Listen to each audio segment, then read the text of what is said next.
Hey everyone, welcome back to my channel. I'm the City Witch. So this is the fourth instalment in Symbols within Sigils.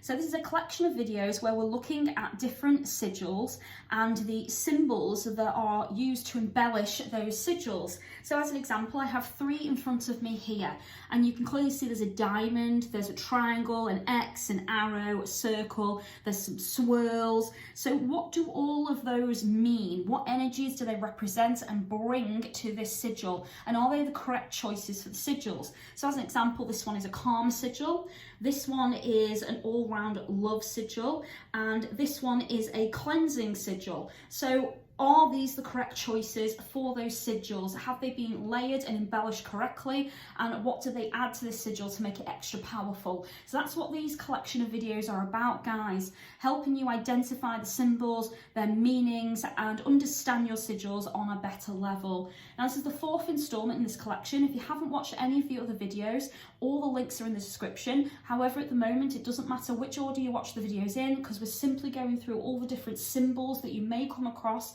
as part of a sigil. So let's jump into today's video. So in today's video, we're going to be discussing quite a few different sigils. Now, this first one, I'm going to show you the shape first of all.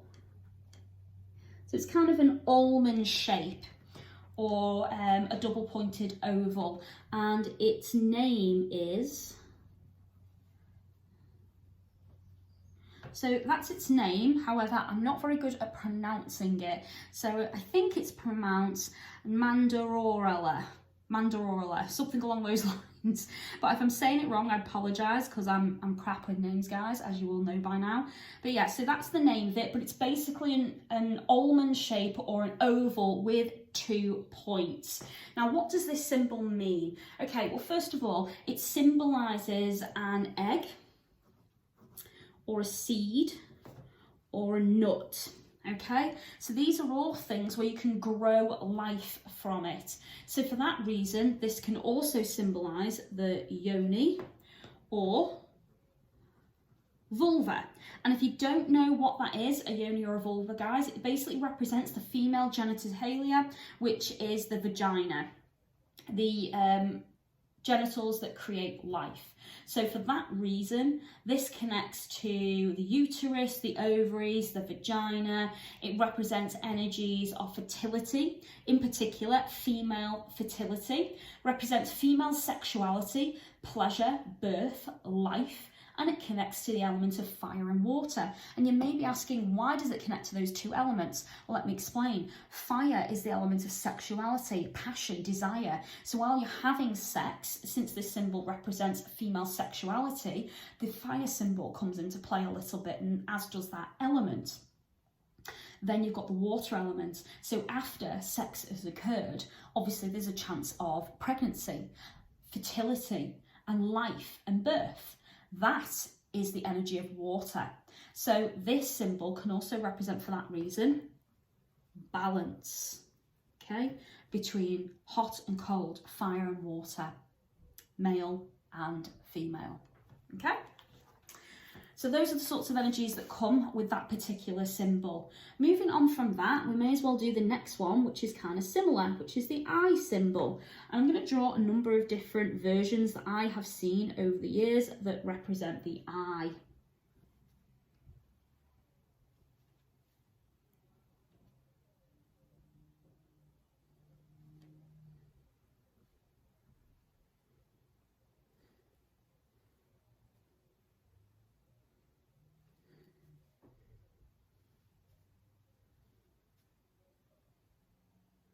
Okay, so there's some of the ones that I've seen over the years. So there's a few obvious reasons why you'd incorporate an eye as an extra symbol or embellishment upon your sigil. First of all, it represents sight, clear seeing. So for that reason, clarity. We then also have energies of the third eye, because it does also represent the psychic abilities and that central point on the forehead that connects you to the heavens above. So for that reason, you automatically get energies of insight, spiritual wisdom, following your intuition and building upon your psychic powers. So you can already figure out how you may want to use the eye symbol as a further embellishment in your sigils or as a symbol on its own.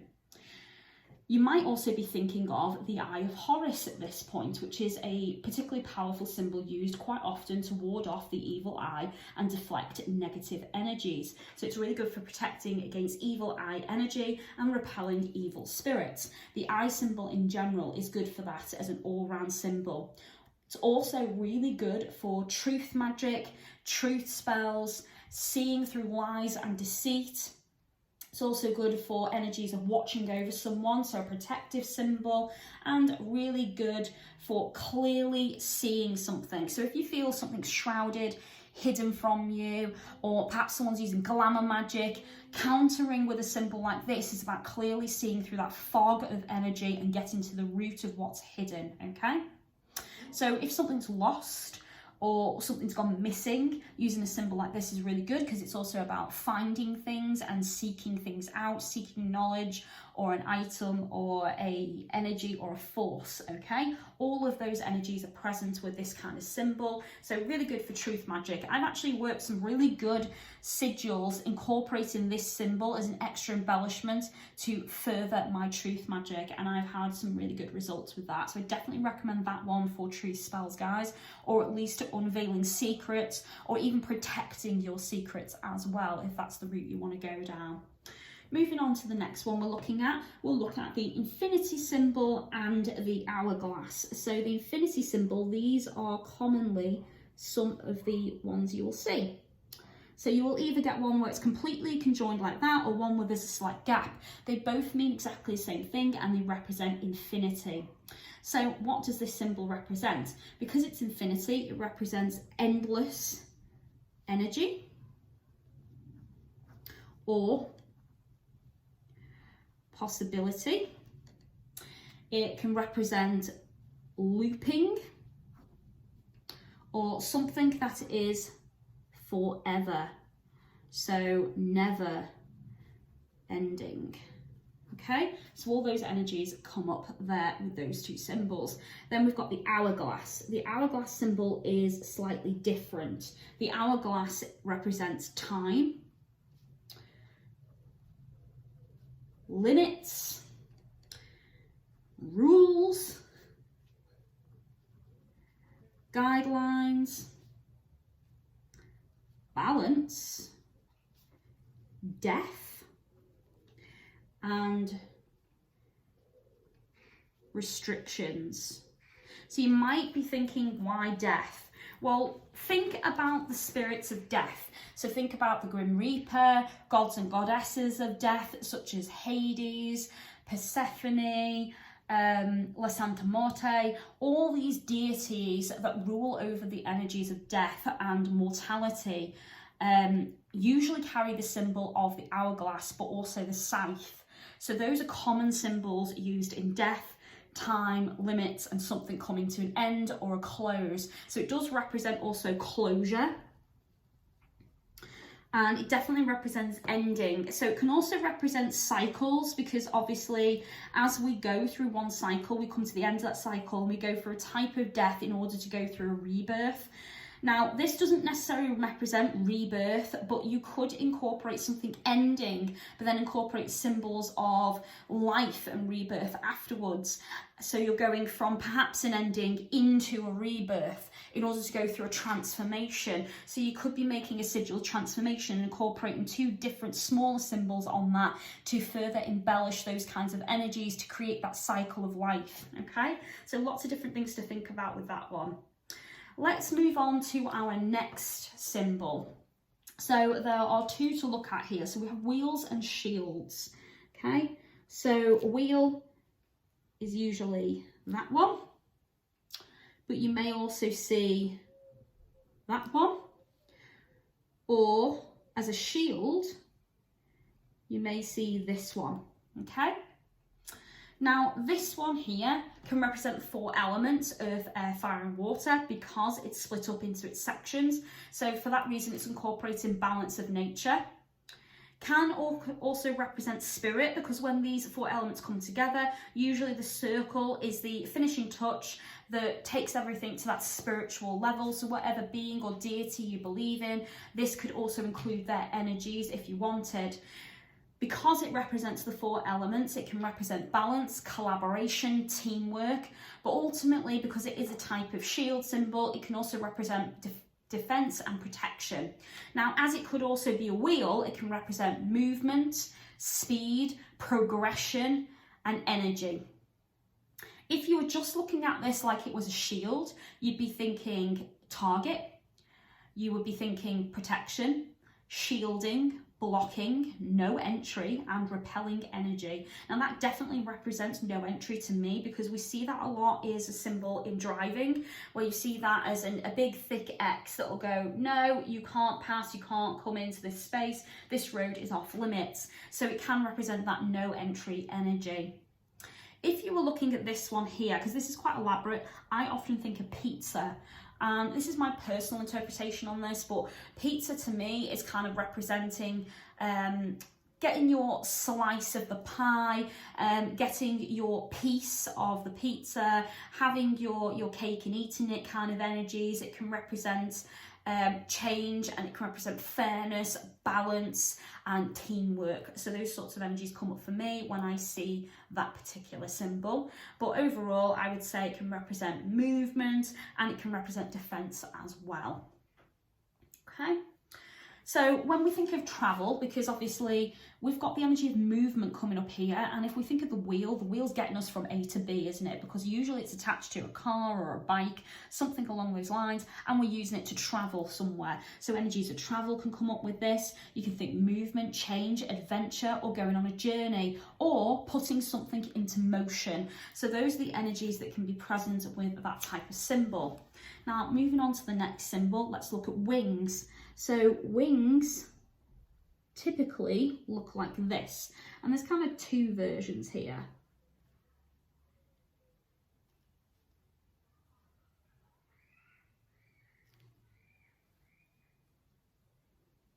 Okay, so both of those represent wings, and I've seen that one the most, but that is the most simple version. However, to me, that looks more like a vagina, you know, the vulva, or, you know, some kind of fertility symbol. It could also be kind of, if it, instead of going that way, it went in, it could also be a heart symbol, the beginnings of a heart symbol. So for me, that one kind of reminds me of different energies. But here, that one, you can't mistake it. That one would definitely be wings of some description. And obviously you could flip it the other way and have the wings going more like that, rather than the way I've done it. So there's different ways to draw the wings, but that's a common one that I've personally seen.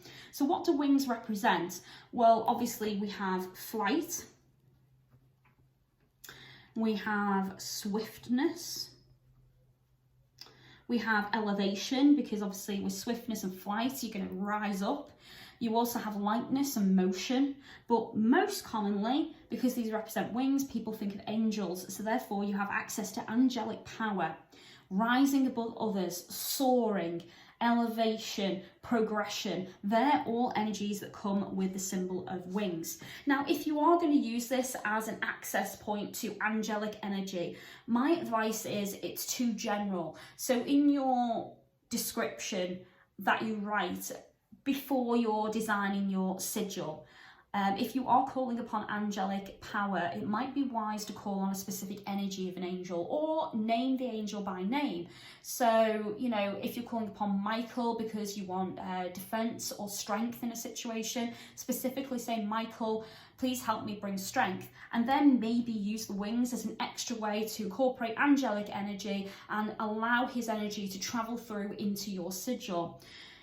because you've gotten specific there, you're not just calling on any old angel, you see, you're calling on a specific angel for a specific purpose that matches your sigil. So that's the way I would do it. I wouldn't just use wings as a symbol for angelic power on its own. I would want to get specific about that so it matches the intent. However, if you're just going to use this as a symbol for wings and not connection to angels, I think you're fine to leave it really generic, guys. But that's just my advice. You don't have to take that, but that's just my personal feeling on that I would want to be really specific and make sure I incorporate the correct angel in my work if I'm going to call upon angels.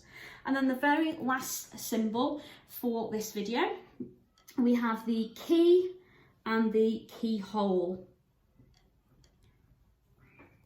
So commonly, those are the symbols I've seen for keys, and that one is the only one I've seen for a keyhole. I haven't seen any other symbols. If you've seen any, then drop me a comment or an email if you like with that symbol within the sigil. It'd be really interesting to see what you guys have spotted, but that's the most common one I've seen for a keyhole. So obviously we have two opposing forces here. So keys represent unlocking something, they represent access, they represent success, power, the removal of blockages or obstacles, or getting through a barrier of some kind. So what was once locked, concealed, hidden from you is now open to you. So great for road opening sigils, great for opening way to success, great for removing blockages or any obstacles in your path, and great for accessing other realms as well. So if you're looking to do other world travel, if you're looking to do dream work and you know, travel within your dreams, do astral projection, you could create a sigil incorporating the key as another way to open or unlock yourself to the wider realms around us. Now, counter to that, we have the keyhole.